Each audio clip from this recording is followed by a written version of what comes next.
Hello, my name is Roel Gillissen. I'm the Program Manager for the Microsoft ecosystem at OpenText.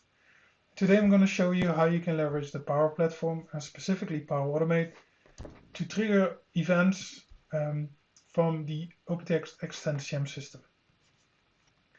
So the process is that a document or something is uploaded in a location in OpenText Extended ECM. Then we're going to trigger a web report. The web report is acting as a REST client in this case. When we trigger the web report, we're going to retrieve the Teams ID from the system, and we're going to use that Teams ID to start a Power Automate flow. And the Power Automate flow is then going to use the Teams ID to post an adaptive card in the connected Teams channel that is connected to the workspace. All right, let's jump to the demo. So we're in Power Automate, and we're going to create a new flow. So the flow that we're going to use here is Instant Cloud Flow. So let's give it a name. And we're going to use HTTP request. And the first step in the HTTP request is to set up a JSON schema where we can pass in the variables for the REST client. So you can use a sample payload, but I have a pretty simple schema here, so let's paste it in. And I have something like object ID, which is the ID of the document. We have an event, we have an object name, a Teams ID, which is important, and also an object parent ID. So let's create a new step. And one thing I forgot is that you need to set this to post. All right, so the new step is to check if we have the right channel, because I'm not gonna post the adaptive card to all the channels, but only the channel that, for instance, is for contracts. So there's an action here called list channels, and what's important is to set the connection. So I have my sample user here, and when I say add team, you can see that it already pulls all the teams in, but I want to use my own value that I have in my REST client, so I'm going to choose Teams ID. And these fields are pulled from the JSON schema. Then the next step, I'm going to check every channel for the name. So again, I'm going to use my channel list. And then for each of these channels, I'm going to check what the name is. So I'm going to use channel name, and I'm going to say if this is equal to general, which is safe because that channel is always there. And then I can do an action, right? So when the channel name is equal to general, then yes, we're going to do something. And what we're going to do is we're going to post an adaptive card in a channel. So here's the action we want to use, a chat or a channel. And again, I need to set my demo user because I want to post it as that user in this case. I'm going to post it in the channel, and in this case, what I'm going to do is I'm going to choose channel, and then the other option is that I'm going to use my Teams ID again from the REST client, because that is what is that's the right one that I want to use. And then for channel ID, I can use the channel ID that we had in the previous step, because that is always the right channel ID. And then we have the ability to design the adaptive card, and that's, well, quite a fun thing to do. But to keep it fun, there's a nice designer on the Microsoft documentation side that you can use to help you a little bit with the design. And this is quite a useful tool. And the thing that we want to use here is Microsoft Teams.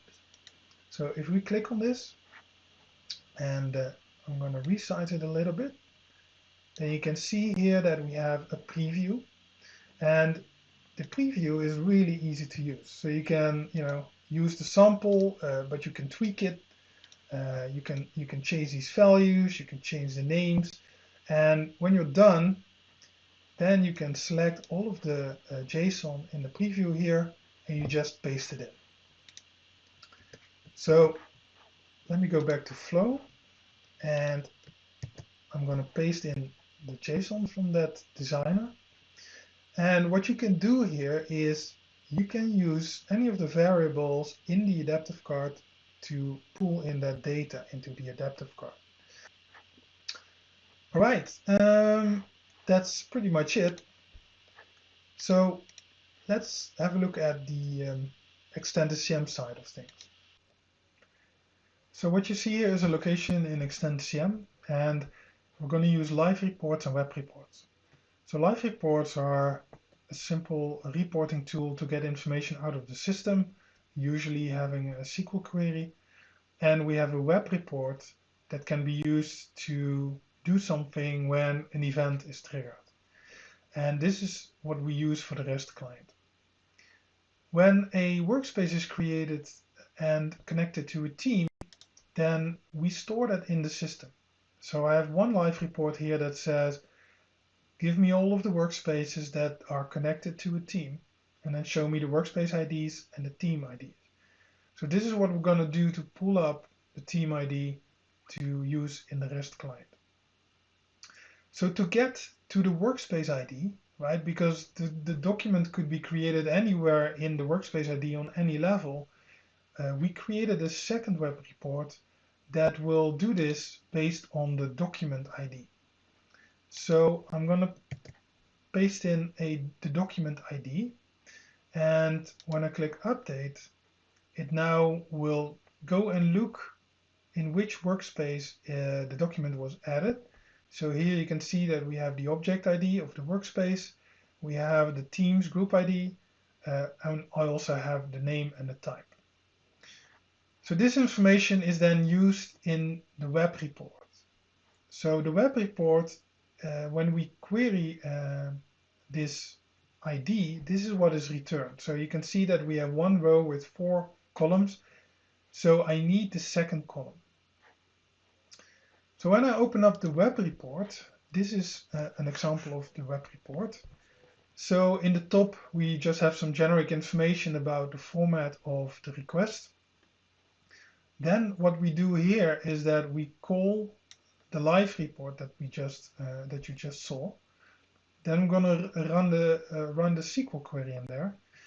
I'm going to pass in the parent ID of the item that I created. So when I add a document to a folder, the folder ID is going to be used to get the workspace ID. And then I'm going to push that into the variable teams ID.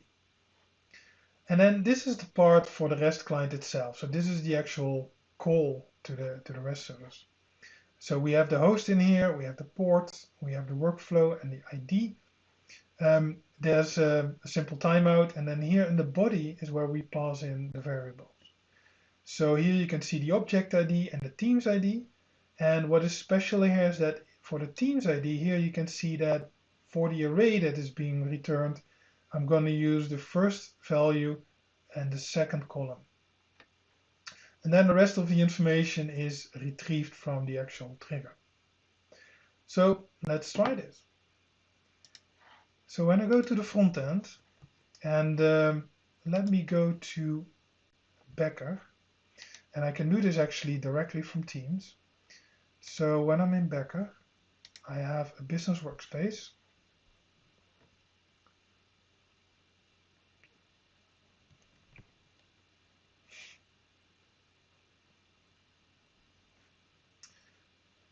Then I can go to Documents, and let's use Reports. So I'm going to add a new document. Let's use OneDrive. It's the easiest way. And I don't know, it doesn't really matter. Security issues. So I'm going to upload this. And while it's doing that, I can go to Posts. And you can see there's the message. So it's quite fast, right? Because we trigger the workflow, so immediately it's executed. It says a new document was uploaded to the connected workspace. And we know that it was connected to this team. It has the name, it has the ID. I can open up the document if I click on the link, and then it opens up the properties. So this allows me also to, open up the document without any duplication. And I can also open up the workspace, which is the workspace that we found, and it will show this outside of team, so outside of the team's context. So let's have a look at what happened. So when we're in our flow, and this is the flow that we just executed, if you click on the name, you can see the run history. And this is the one from 1 minute ago. So we open it up, and then we can walk through whatever happened in here. So here you can see that we received a request. You can see the schema, and below that you can see all the variables. So the object ID, the event was a creation event, the name. Here you can see the successful Teams ID that we found and the object parent ID. So when we look at the next step, looking at the channels, then you can see here that we inserted the team ID. It created a team list, right? So we have the general channel and we have the contract negotiation channel. So this is used in this iteration. And if we look at the condition, then it found an expression where it was true because we looked at the general channel. Then we go into the yes. And then in the output, you can see here the message ID, and this is pretty much what it happened. And then when you look at the raw inputs, you can get some more information about what actually was used. So this was a quite simple explanation of how you can trigger events, how you can set up the flow, how you can pass in the values, and how you then can use that to communicate from the Extended ECM system into Teams. So I hope this was useful. Thanks for watching, and see you next time.